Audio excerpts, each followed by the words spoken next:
Hi Aries, welcome to your April reading. If you're watching this as part of the all signs video, you're just going to get a little snippet here, and the rest you can either watch in April when it comes out on YouTube, or you can watch it on Patreon now.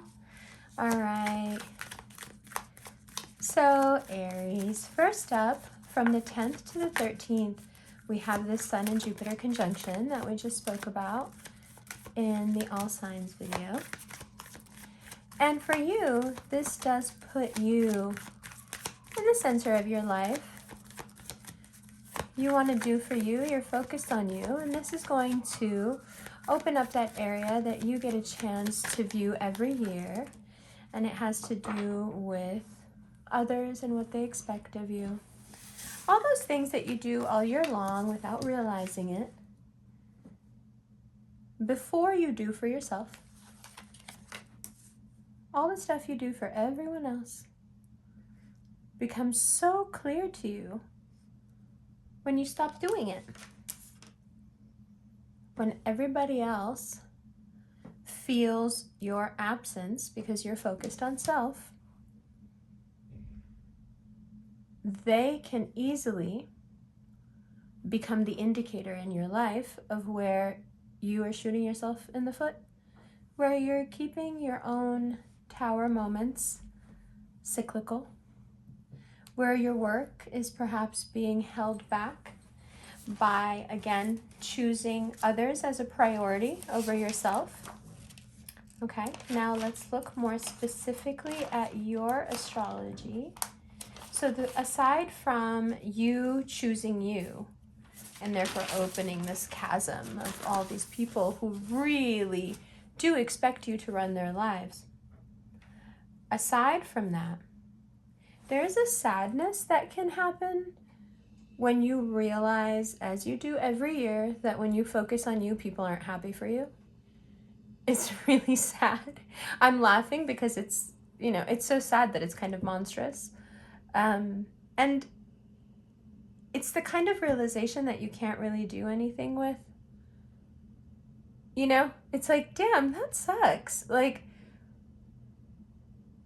why do you not want me to also be happy? That's weird. Why do you want me to just do for you, and why are you afraid of my happiness? How does my happiness translate for you into you having less? That doesn't make sense. Does that mean that you've always known that you were taking too much from me?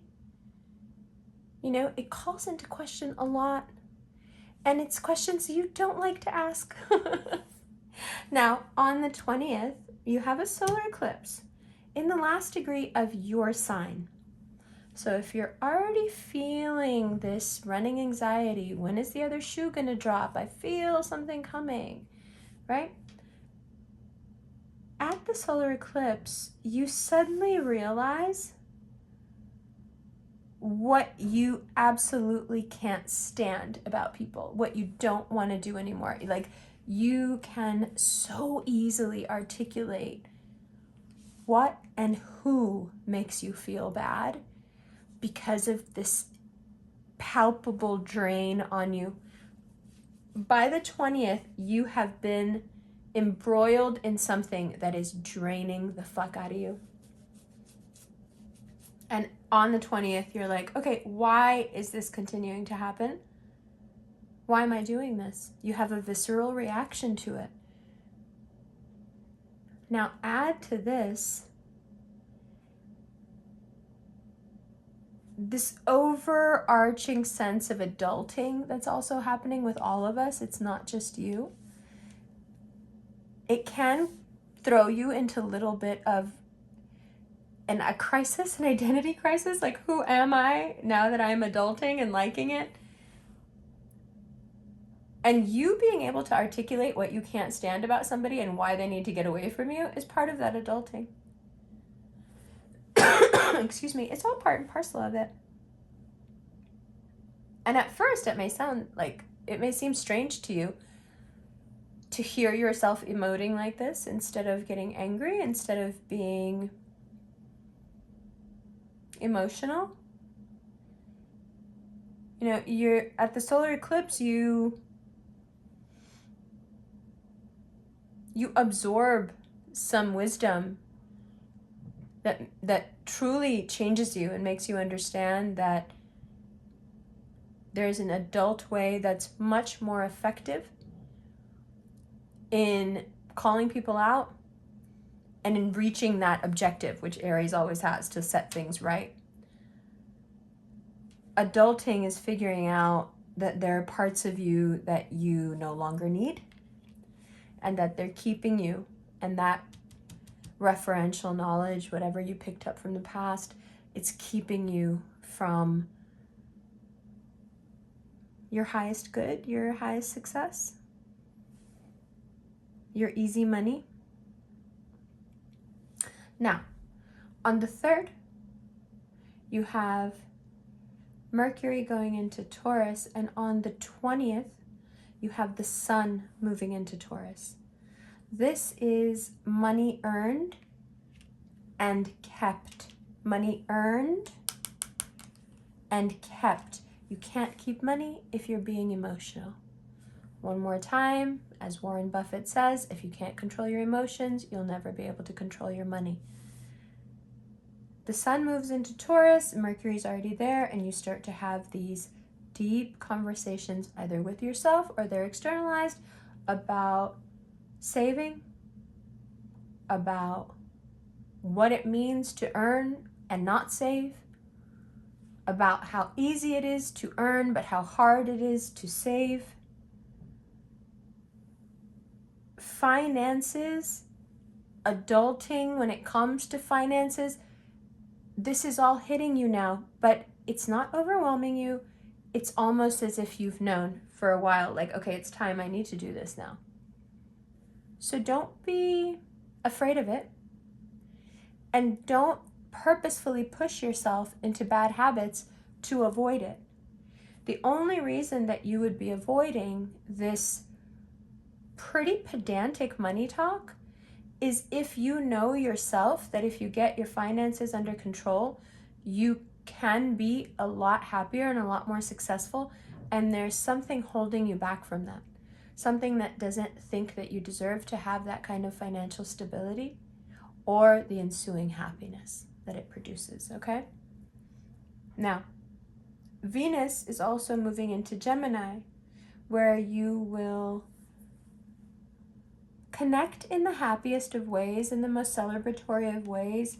You can create some great airy friendships right now that are pretty loose and helpful and exciting and dynamic. Just don't get too attached to them. Don't try to hold on too tightly to anything right now. Venus in Gemini is there to give you all the happy, all the good time, all the spice, but it really does want its freedom and its room to move around, okay? So just as long as we're not clingy, that Venus and Gemini energy really helps us out with networking, with friends, and with finding money through friends. Now, from the 10th to the 13th, we have a Sun-Jupiter conjunction in your sign. It's important right now for you to realize that you can't be all things to all people. You can't let the agitation of things not moving as fast as you want or not being able to do as much as you want, you can't let that agitation sit in your body because it'll burn you out. You're holding on so tightly to this idea that you have to do everything at once to be able to make it. You have to do something so extraordinary, but you're like convincing yourself that you can do it. And then the Sun-Jupiter conjunction comes in and says, no, you don't have to do everything at once. You're totally going to burn out if you keep doing this. You need to move around and get this agitation out of your body and get yourself out of this really stubborn headspace.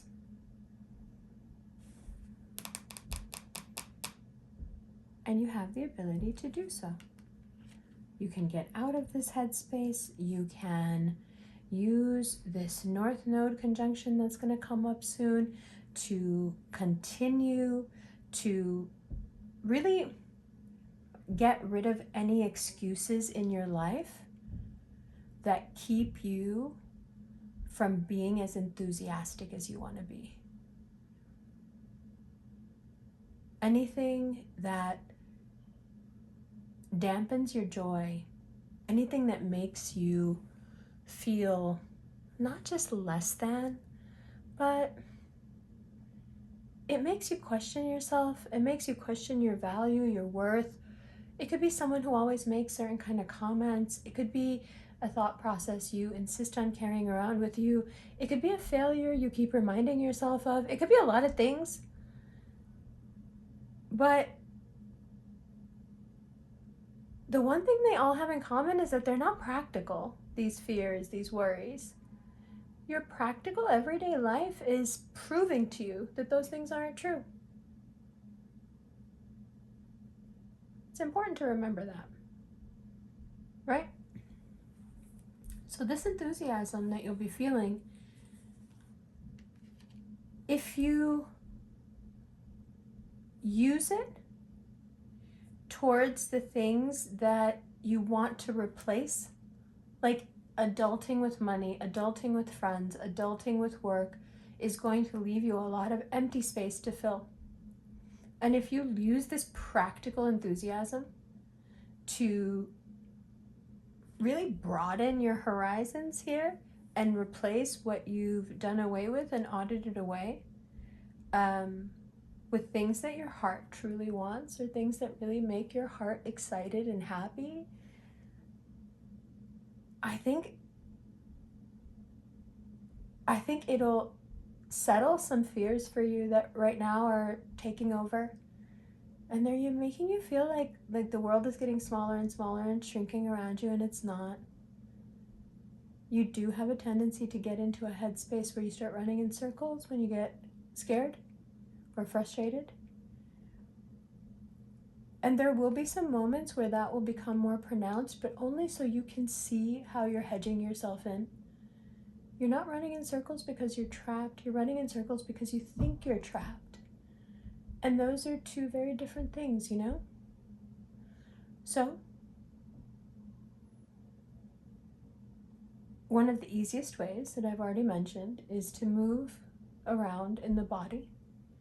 Feel your body. Feel where the agitation sits. Make it a point every day to stretch that part of yourself out, to give yourself what you need, and understand that by helping the body, you will truly help the mind as well. So that stretching, that water drinking, that oil massaging, that tapping, whatever you're doing to lessen the fear, it will help psychologically as well. It'll move the body around, it'll move the emotion around in your body, but it'll help psychologically as well. Okay? All right. I love you, love you. I'll see you later.